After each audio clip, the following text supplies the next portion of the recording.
friends, I have been working on a journal, and as some of you know, I've also been practicing my shaker card skills, and I decided that I actually wanted to put a shaker inside of my journal. So I thought I would go ahead and create one and put one on the very last page of the journal. Now I have this pretty white bag here, and I thought maybe I would, like cut the end of it and then use the bag with the ribbon in it. So that's what I'm doing here. I'm kind of playing with that and seeing if that's how I want to make my shaker. So the first thing I'm doing is I am cutting the bottom out of the bag. And the main reason was there was a tear in it, but also I need to make it fit the page. I end up realizing that that is not going to work. So I go ahead and I cut the top off, and I just cut out a piece that would fit the page, and it's basically going to be a rectangle. I have a little container here that I keep all of my sequins in, and actually they're organized into these little baggies, but not because I did that fancy organizing. It's just how they came. I bought them a while ago on Amazon. It was a multi-pack, so they came like this, and I never ended up taking them out of the baggies. So now I'm just creating, actually this is my very first sequin mix that I'm creating, and so I'm adding blues, whites, a very, very light pink, but I also did put some red hearts in there to represent love.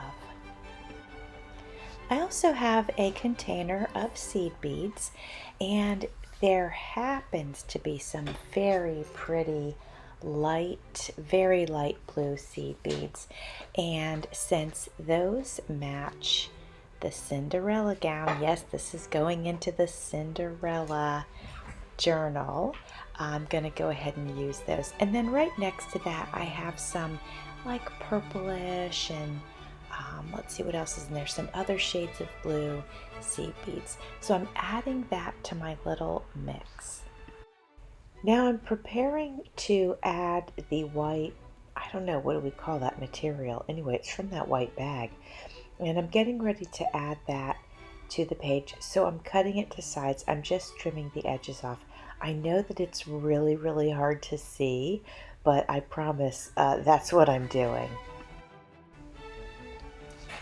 I have adhered the edges, well, just two of the edges of that material to the page using Fabri-Tac, and now I'm just adding the beads, and you see I'm kind of pushing them over to the corner, and that's just because I'm still going to have to glue the rest of this material down.